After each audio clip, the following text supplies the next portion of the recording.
Ndela Thengwe FM, your true African youth station, purposely made for the youth empowerment.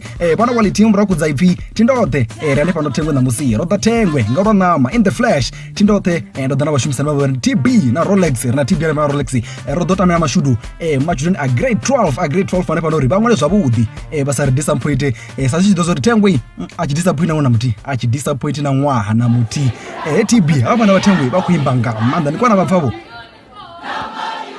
Hey, ndikoba phamani waliti ndikoba phamani ndizwabudi ezinono chikobana bana ba machudeni botakala ngautorali bolindela mwana milingo yabo ndizwabudi hezi zvasumbedza uri machudeni abanoni ba ready na milingo yabo. Rolex nikobana babona machudeni abanoni na inuri botakalani. Hey, machudeni ndikwa phamani TB na waliti. Hey, machudeni notakalanga manda babona ranga bochwa na mulimo haibadoro bubudza bukoma sangamisa.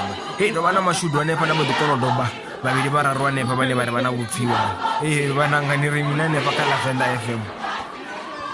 Recording was Thengwe FM, the only true African youth station.